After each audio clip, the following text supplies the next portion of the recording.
Sección grabación.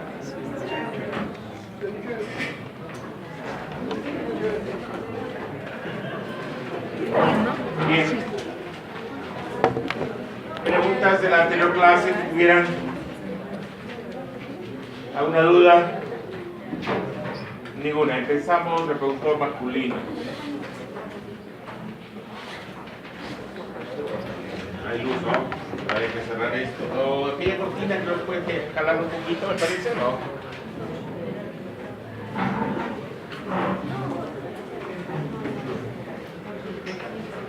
Ya, después penicilla próximo año. No te preocupes, le voy a permitir una inasistencia, no hay problema, ¿ya? ¿Les he tomado cuántas veces? 3 veces, ¿no es cierto? 2, ¿no es cierto? La próxima semana es otra, 3. ¿Ya? Una les voy a permitir, vas a enseñar. Entonces miren, ¿dónde está Paul? Paul es, ya, ¿sabes qué? Tu grupo desaparece. Entonces tienes que ir donde la señorita Meilin. Ya es una lista con los grupos también que van a distribuirse. Entonces, terminando clases, subes donde Paola o Meilin le entregas para que los consideren en la lista y puedan levantar sus notas. Voy a hablar con los docentes para que no tengan problemas con ustedes, ¿ya? Bien, ¿dudas? Ninguna. Empezamos entonces el reproductor. Cuando hablamos nosotros del reproductor masculino, el eje es el mismo, ¿ya? Antes se pensaba que esta gonadotrofina, la LH en hombres, era otra y la llamaron ICSH. Es decir, lee el libro de fisiología de hace 20 años, la LH se le considera como la hormona estimulante de las células intersticiales, pero no es así. Descubrieron que al final es la misma. Entonces, tenemos la misma que en LH. La LH, ¿qué va a hacer? Va a estimular a las células de Leydig. ¿Y qué hace en las células de Leydig? Produce andrógenos. ¿Qué andrógenos? El mismo, igual se acuerdan que la vía intermediaria del eje femenino primero eran andrógenos y después eran estrógenos, ¿se acuerdan o no? A ver, primero era colesterol, de ahí la colesterol desmolasa, ¿qué hacía? Producía pregnenolona, de pregnenolona progesterona, y de ahí dehidroepiandrosterona, androstenodiona, y de ahí es donde hacía un mecanismo paracrino de las células de la teca interna a la granulosa, ¿se acuerdan? Y ahí recién producían los estrógenos. Había 3 estrógenos, ¿se acuerdan? ¿Cuáles eran? El estriol era de 3, E2, estradiol, E1, estrona. En este caso, nosotros tenemos la androstenodiona, nos da la testosterona, y la testosterona por la 5-alfa reductasa nos da la dihidrotestosterona. Ambas son activas, no es precursor, es activa las dos. Ejemplo, ¿de qué depende que la voz del hombre sea grave? De la testosterona, no de la dihidro. ¿De qué depende el tamaño del pene? Dihidro. ¿De qué depende el acné reactivo? De la dihidro. ¿Han visto que hay hombres que tienen a veces sus granitos de agua? ¿No? El granito de agua significa aguantado, ¿ya? No se rían, es así. Si no, le pregunta al señor, ¿la masturbación es fisiológica o es patológica, señor? Es fisiológica, muy bien, buena respuesta, es fisiológica. Muy bien. ¿Y qué hace la FSH? La FSH nos va a estimular fundamentalmente a las células de Sertoli. Y las células de Sertoli van a producir varios mediadores, ¿no? Uno de ellos viene a ser el ABP. ¿Qué es el ABP? La proteína fijadora de andrógenos. Es sumamente importante. Aparte produce inhibina. La inhibina hace un servomecanismo a nivel bajo, a nivel hipotalámico, para controlar la FSH. Bueno, ya vamos a ver. Entonces, para formar nosotros los gametos, los espermatozoides, necesitamos 2 procesos, la espermatogénesis y la espermiogénesis. Los tiempos difieren, por si acaso. Si agarran Gano, les dice que son 72 días. y la espermiogénesis 24 días. Pero va a encontrar libros, por ejemplo, Tres Guerras, que les dice que son 75 días la espermatogénesis y la espermiogénesis son 25 días. Varía. Pues yo no les voy a tomar tiempos. Que sepan ustedes que todo este proceso dura de 90 a 100 días, suficiente. ¿Ya? Suficiente. Vamos. Recuerden que en el eje femenino había 4 núcleos y 2 centros. En el hombre tan solo hay un centro. ¿Cómo se llama ese centro? El centro tónico. En la mujer teníamos tónico y cíclico. ¿Por qué es importante el cíclico en la mujer? Porque es el que establece los pulsos de LH. ¿Bien? Además, permite el reclutamiento folicular. En cambio, en el hombre tan solo tenemos el núcleo arcuato y el ventro medial. La mujer tenía el arcuato, el ventro medial y además el supraquiasmático y el preóptico medial. ¿Bien? ¿Qué pasa con el supraquiasmático de nosotros? ¿Es funcional o no es funcional? Sí es funcional, pero no tiene nada que ver con el eje. Está ahí. Pero se bloquea ¿cuándo? En vía embrionaria el aumento de testosterona bloquea para que no tenga control en nosotros. Tan solo es en la mujer. Lo que les había indicado, ¿cuándo despierta el hombre? ¿Se acuerdan que la mujer, cuando acumulaba 22% de grasa en su cuerpito, ¿qué se liberaba? Una hormona que se llamaba la leptina. ¿Quién no produce la leptina? ¿El tejido adiposo, el blanco o el pardo? El blanco. La mujer, ¿cómo acumula grasa? ¿Visceral o periférico? Periférico, el hombre visceral. ¿Cómo es la acumulación de grasa? ¿Se acuerdan? Piel, grasa, músculo, grasa, vísceras. ¿Bien? Entonces la mujer que acumula la de afuera, la periférica. En el hombre no se establece claramente si es la leptina. Hay algunos libros que dicen, más está asociado a 2 mediadores, la noradrenalina y la acetilcolina. Es poco difuso, no se sabe cómo. En la mujer es más claro, y lo pueden verificar ustedes. Niñitas que son de bajo peso, ¿tienen menarca o no tienen menarca? No. Niñitas que son con sobrepeso, obesas, ¿tienen menarca? Tampoco. Pero cuando tienen 22%, ¿cuánto es lo normal de grasa en una mujer? 20 a 25. En el hombre, 15 a 20. Un atleta, 8%. Pero tenemos grasitas. Entonces, no está muy claro. Se supone, hay teorías, que la acetilcolina y la noradrenalina descargan, gatillean para que se establezca el eje gonadal en el hombre. ¿Y quiénes inhiben? La prolactina, los péptidos opioides. ¿Quiénes son los péptidos opioides? Las encefalinas, las endorfinas, las dinorfinas, ¿no? La serotonina y el GABA, ¿no? El GABA. ¿La edad de los espermatozoides es igual que en la mujer que sus óvulos o es diferente en el hombre?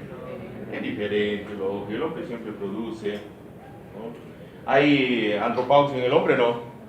No hay andropausia. Baja su calidad, sí, pero mantiene. En cambio, la mujer, cuando después de la menopausia, ¿podrá tener óvulos? Ya no, porque ya en la menopausia se mueren todos. Hacen apoptosis. ¿Bien? Vamos. Asa ciega. ¿Se acuerdan que las únicas hormonas que tenían 2 controles quiénes eran? Los estrógenos. ¿Qué hacían los estrógenos? Primero era feedback positivo o era feedback negativo. Primero era feedback negativo y en la periovulación feedback positivo para que haga pico de LH. Acá no existe esto. ¿Ya? Lo que sí existe es una asa ciega. ¿Ya? No significa que el hombre es ciego. Aunque sí, a veces es ciego el hombre, cuando le conviene. La relación de la asa ciega es lo siguiente, que el gradiente de concentración de andrógenos es 1 en 100. ¿Ya? ¿Qué pasa si yo consumo esteroides anabólicos? Los esteroides anabólicos son andrógenos, ¿no? Farmacológicos. Yo puedo aumentar esto, lo puedo duplicar a 2, pero nunca voy a vencer a ciego. Nunca, por eso es ciego. Pero sí ese 2 me puede bloquear, ¿ya?, a nivel hipotalámico o hipofisiario el eje. ¿Me puedo entender? Lo bloqueo. Y al bloquearlo, ¿qué pasa con mi función gonadal? Está bloqueada. Porque nunca voy a vencer el ciego. ¿Bien? Entonces, individuo que consume esteroides anabólicos desarrolla masa muscular, cierto, pero su función reproductiva, ¿cómo es? ¿Buena o mala? Mala. En ratitas, con 20 días de esteroides anabólicos, la ratita comienza a miccionar sangre. Hay edema cerebral, corazón congestivo. Es tremendo los problemas que provocan los esteroides anabólicos. Entonces, ¿qué significa asa ciega para el eje gonadal masculino? Que el gradiente de concentración de andrógenos es muy elevado entre plasma y testículo. Y si yo aumento el plasma, bloqueo el eje. Y si yo bloqueo el eje, ¿qué pasa con el deseo sexual? Se bloquea. ¿Qué pasa con el espermatogénesis? Se bloquea. ¿Está claro? Bien. Vamos. Testículos. A ver, tú, señor. ¿Cuánto pesa tus testículos? ¿Ah? Ahí en el laboratorio yo dejé unas bolitas, un orquidómetro se llama. Entonces yo agarraba el testículo y por palpación sabía cuánto era el tamaño y el peso del testículo. ¿Te ha hecho la doctora Carla eso o no? ¿O no has querido? Ah, no te agarraron. Bueno. El testículo pesa 15 a 20 gramos, ¿ya? Y al final está constituido por como unas mangueritas que vendrían a ser los túbulos seminíferos, y hay unos conductos que son el retetestis, que van ¿a dónde? Al conducto eferente y de ahí al epidídimo, ¿no? Si hago un corte transversal de esa manguerita, viene a ser esta estructura que ven acá. Entonces toda esta estructura viene a ser esto viene a ser una célula de Sertoli, ¿ya? Y esta viene a ser la célula de Leydig, las de acá. Hay vasos, hay macrófagos, y estas son las células mioides, ¿ya? Entonces, Sertoli y célula mioide establecen una barrera hematotesticular, ¿ya?, y hacen una función endocrina, una función paracrina. ¿Quién mantiene a mis células de Sertoli? Las células mioides. ¿Y cómo me mantiene mi Sertoli? A través de una hormona. ¿Cómo se llama esa hormona? La PMOP-S. ¿Qué viene a ser la PMOP-S? Proteína moduladora de las células de Sertoli, ¿ya? Pero aparte de las células mioides, recuerden que los espermatozoides no tienen movimiento en túbulo seminífero, no tienen. ¿Y cómo llegan al epidídimo? ¿Cómo llegan acá? ¿Ah? ¿Cómo llegan al epidídimo? Si no tienen movimiento. Porque las células mioides hacen un peristaltismo, hacen un movimiento, se comienzan a contraer y producen el movimiento de los espermatozoides hacia la cabeza del epidídimo. ¿Bien? Recién en el epidídimo, el espermatozoide madura y adquiere movilidad. Recién en el epidídimo. Pero el responsable para que se mueva, ¿quiénes son? Las células mioides. Pero aparte, su función principal, ¿cuál es? Producir una hormona. ¿Cómo se llama esa hormona? PMOP-S, que viene a ser la proteína moduladora de Sertoli. Bien. Las células de Sertoli dan andamiaje, nutrientes, ¿para qué? Para la maduración de los espermatogonios. Los espermatogonios son 2N. ¿Cómo se producen 4 espermátides si son 2N? Porque en la interfase se duplica el material genético, ¿ya? Y de ahí es que nosotros podemos tener 4 espermátides. Ahora, ¿qué producen las células de Sertoli? Primero, inhibina. ¿Qué hace la inhibina? Regula la producción de FSH. ¿Nivel alto o bajo? Bajo, a nivel hipofisiario. Produce ABP. ¿Qué viene a ser la ABP? Proteína fijadora de andrógenos, ¿ya? Proteína fijadora de andrógenos. Produce transferrina. ¿Para qué es la transferrina? En sangre lo han visto ustedes cuando vieron la exidina. ¿Qué es la transferrina? ¿Almacena o transporta hierro? Transporta, porque la que almacena es la hemosiderina y la ferritina. En este caso, ¿qué hace? La transferrina está transportando el hierro. ¿El hierro es importante para la maduración de los espermatozoides? Sí, ¿ya? Sumamente importante, de tal manera que el hierro es la transferrina es un marcador de la función testicular. ¿Ya? Se produce el TAP. ¿Qué viene del TAP? También la conocen, en sangre han visto ese. ¿Se acuerdan quién digería el coágulo? La plasmina. ¿Y quién activa la plasmina? El TPA. ¿Qué era el TPA? El activador del plasminógeno tisular. ¿Ya? También la Sertoli produce. Y produce lactato. El lactato es importante como un combustible energético para la espermatogénesis. ¿De dónde pongo lactato? Del piruvato. ¿Y de dónde pongo el piruvato? De la glucosa. En este caso, fructuosa. ¿Bien? Entonces, el lactato se forma a partir de la lactato deshidrogenasa. Y si yo, por ejemplo, yo quiero valorar la función testicular, si encuentro muy elevado el lactato deshidrogenasa, es compatible con cáncer al testículo. ¿Bien? Receptores de las células de Sertoli. Los receptores de las células de Sertoli es FSH. Ya conocen la FSH, hemos hablado mucho de la FSH. T3. ¿Se acuerdan cuando hablamos de la T3? ¿Quién era la T3?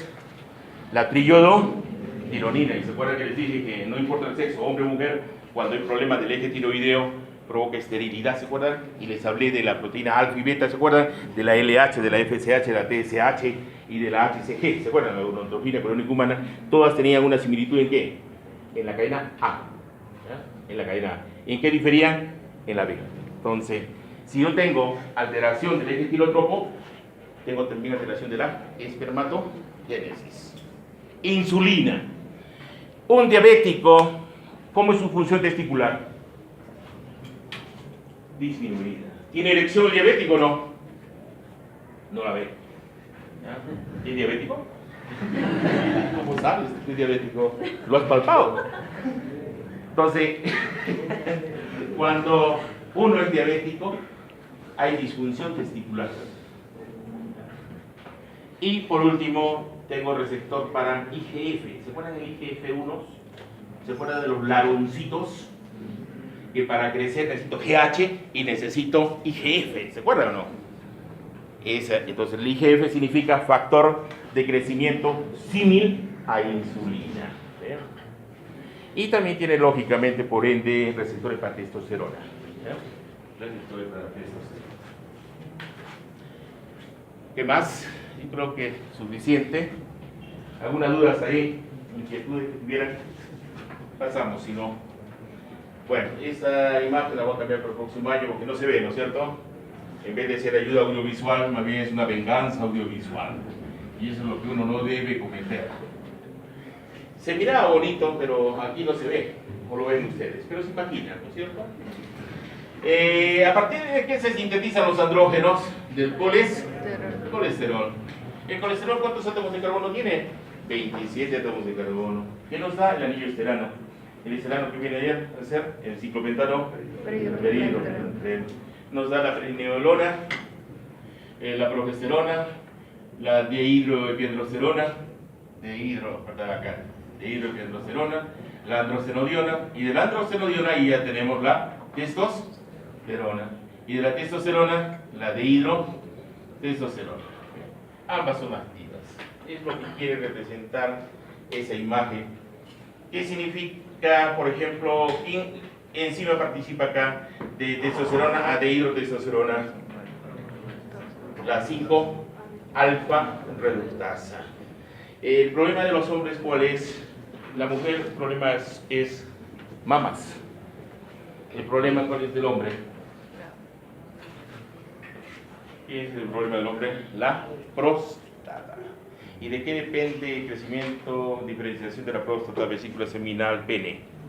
¿De la dehidro o de la testosterona?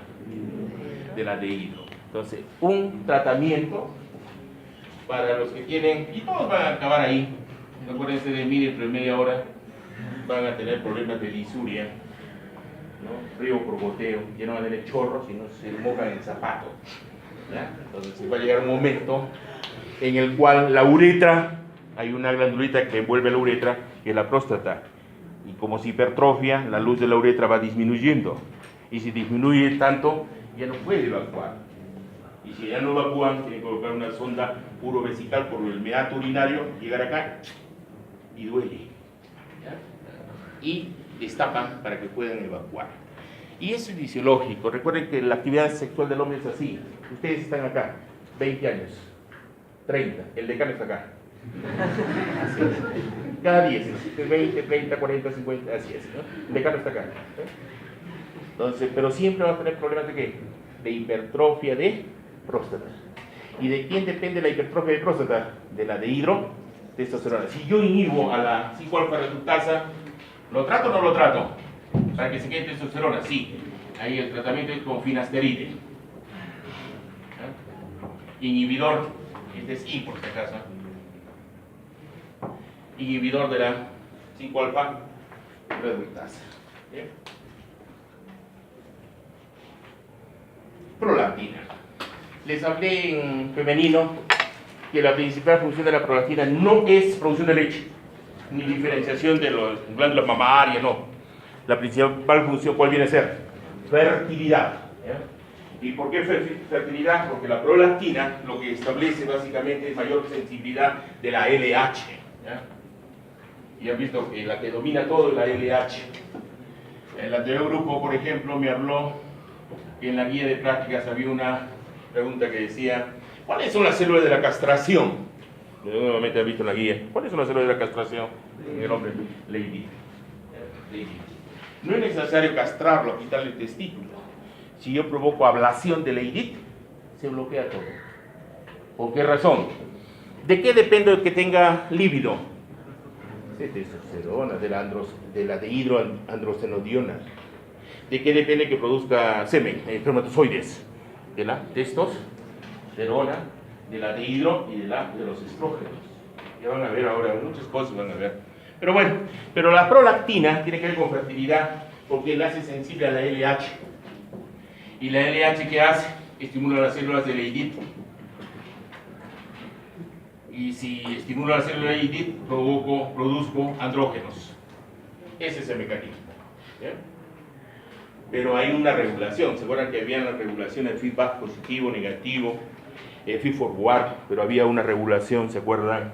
El up regulation, regulación hacia arriba, y el down regulation. ¿Se acuerdan? No? Abajo. Entonces, eso funciona de la siguiente manera. Si yo tengo, por decir, 15 nanogramos por mililitro, estoy hacia arriba. Pero si es 35, ¿cómo estaría? ¿Hacia arriba o hacia abajo? Hacia abajo. Razón por la cual, mujer que amamanta, ¿ovula o no ovula? No ovula porque su prolactina está elevada y la prolactina que hace bloquea a GnRH. Hombre con hiperprolactinemia, ginecomastia. ¿Qué pasa con ese hombre? Es arbolito de Navidad. ¿Funciona o no funciona? No, tan solo demostrar y lo tengo. ¿Sí? Entonces ustedes tienen que hacer la prueba de la ginecomastia. 30 metros, corre. Si se mueve, pectoral, ¿se mueve o no se mueve el pectoral? No, el seno sí. Si ven eso, ese no sirve. Lo único que falta es que ustedes hagan y ya sale leche. Sale leche. Entonces, me dirán ustedes, pero una mujer embarazada, perdón, una mujer en puerperio, da lactancia, ya no tiene ovulación, ¿cierto? Ya no tiene, por la hiperprolactinemia. Pero ¿y cómo he visto una señora que está amamantando y está embarazada? Estrés. ¿Ya? Estrés. Se ha casado con el loco del martillo, ¿no? Entonces, el estrés bloquea. Es igual que ustedes. En época de exámenes, si estudian realmente, no son virtuales, si estudian, ¿hay oligomenorrea? ¿Son cíclicas o acíclicas? Hay alteración en la menstruación. ¿Sí o no? Y eso es fisiológico. Antes en prácticas categorizaba a las alumnas en base a eso. Es fácil detectar eso. ¿Eh? Bien. Siguiente, si no hay preguntas. ¿Preguntas, dudas? Está clarísimo, ¿sí? Ah, no, falta explicarles algo. Aquí también hay un mecanismo sumamente importante, miren, cómo se regula la prolactina, este eje, a través de la dopamina. Pero ¿quién libera dopamina? La prolactina. Es como también un circuito ciego. A más prolactina, libero más dopamina, y si tengo más dopamina, bloqueo prolactina. Ese es el mecanismo. Antes se pensaba que no era dopamina, sino era una hormona, se llama hormona inhibidora de la prolactina. Pero ya con más estudios vieron que no era otra hormona, era la misma dopamina. ¿Sí? Más prolactina, más dopamina y bloqueo. Hago un círculo ciego. ¿Bien? Acción de la testosterona. Esto algo ya hablamos, creo, en la clase anterior. ¿De qué depende, por ejemplo, el desarrollo de masa muscular, agresividad, grasa visceral, ¿no? ¿Cómo la grasa del hombre es periférico o visceral? ¿De qué depende? ¿De la testosterona? ¿De la dihidrotestosterona? ¿De la testosterona? ¿De qué depende el tamaño del pene, por ejemplo? De hidro. La calvicie, la barba, de hidro. Pero si yo quiero ver el eje en sí, depende de los tres: de la dihidro, de la testosterona y de los estrógenos. Por ejemplo, producción de espermatozoides, las tres. ¿Ya? Por ejemplo, el estrógeno, ¿para qué es importante para el hombre? Uno, estímulo sexual. ¿Ya? No tan solo la dihidroepiandrosterona, los estrógenos también. Segundo lugar, los estrógenos permiten reabsorber el fluido seminal en el rete testis y en el conducto eferente del testículo, y es importante esa función. Los estrógenos capacitan a los espermatozoides. Recuerden que los espermatozoides tienen un vehículo, y ese vehículo viene a ser la mezcla de varias secreciones de glándulas anexas o accesorias, de la vesícula seminal, de la próstata, de la vulva uretral. ¿Cierto o no cierto? Entonces el espermatozoide, para que se libere, primero se coagula, después se licúa, pero ese espermatozoide pues, está lleno de colesterol, lleno de glucoproteínas. ¿Y quién lo limpia? Cuando ustedes se bañan, se colocan su champú, se bañan en agua, se liberan del champú, se secan. ¿Quién seca al espermatozoide para que pueda moverse? Los estrógenos. Eso se llama capacitancia. ¿Ya? ¿Y en dónde se da la capacitancia? Vagina, útero. ¿Ya? En útero, el espermatozoide adquiere mayor movilidad. Normalmente el espermatozoide, han visto en el microscopio, hay unos que son muertos, ahí están, otros que se mueven in situ, hay otros ondulantes y otros lineales, pero donde adquiere mayor movimiento, ¿dónde es? En el útero. ¿Producto de quién? De los estrógenos. Y ya los espermatozoides ya comienzan a moverse la cabeza izquierda a derecha, de derecha a izquierda. Entonces quiere decir que ese espermatozoide viene a ser capacitado. Por ejemplo, ¿de qué depende, por ejemplo, que el hombre tenga mayor problema de hiperglicemia? ¿De la testosterona o de la dihidro? De la testosterona. Entonces, las dos son funcionales, tanto la testosterona como la dihidrotestosterona. Si ven mineralización ósea, ¿de quién depende la mineralización ósea? Del hombre. ¿De qué depende? Testosterona, pero hay alguien más acá. Estrógenos. ¿Qué tipo de estrógenos? E2. ¿Qué hacía el E2? Nos producía una hormona, la OP. ¿Qué era la OPG? ¿Se acuerdan? La osteoprotegerina. ¿Y cuál era su función de la osteoprotegerina? Era un señuelo para que se una ¿a quién? Al RAN ligando. ¿Y qué significa RAN ligando? ¿Se acuerdan o no? A ver ya. Uno al RAN ligando. RAN ligando. ¿Qué significa RAN? Sí, les dije en clases. Esta es la última clase creo que hicimos sobre mineralización. ¿Se acuerdan o no qué es el RAN? RAN significa receptor activado nuclear capa beta ligando. ¿Qué pasa si este se une al preosteoclasto? Se activa el osteoclasto y se produce una desmineralización. Pero si yo uno OPG, ya no se produce esa desmineralización. La voz, ¿de quién depende la voz? El cambio de voz de la testosterona. A más pulso de testosterona, ¿cómo será la voz? ¿Más grave o más aguda? Más grave, ¿ya? Más grave. Hay unos que necesitan gárgaras de arena para que cambien de voz. Bien, la erección de quién depende. Erección de quién depende, ¿del simpático o del parasimpático? Del para, su propio nombre dice parasimpático. ¿Y cuál es el mediador del parasimpático? La acetilcolina. ¿Y la acetilcolina qué estimula? La producción del óxido nítrico. ¿Y el óxido nítrico de dónde se forma? De un aminoácido. ¿Cómo se llama ese aminoácido? Arginina.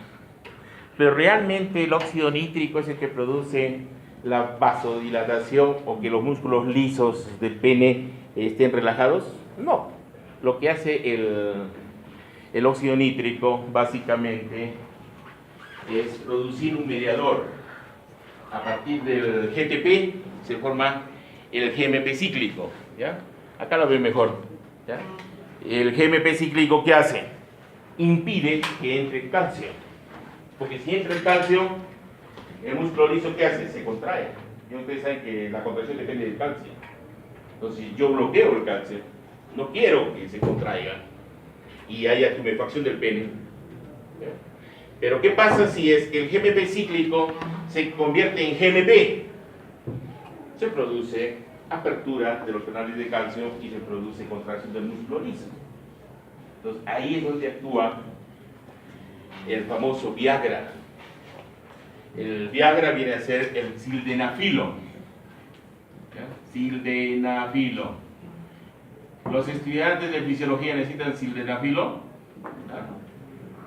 Taldanafilo, es decir, bueno, no tiene problema cardiovascular. Todos los que tienen problemas cardiovasculares, hipertensión, es buenísimo eso. Y tiene efectos retardados todavía. Bueno, lo que más venden cuando hay fiestas, que es en las farmacias, lo que más se vende Viagra y se vende los AC. No es detergente, ¿eh? Este viene a ser el levonorgestrel. ¿Para qué es el levonorgestrel? ¿Ya les hablé o no les hablé? Sí, creo. Viene a ser la píldora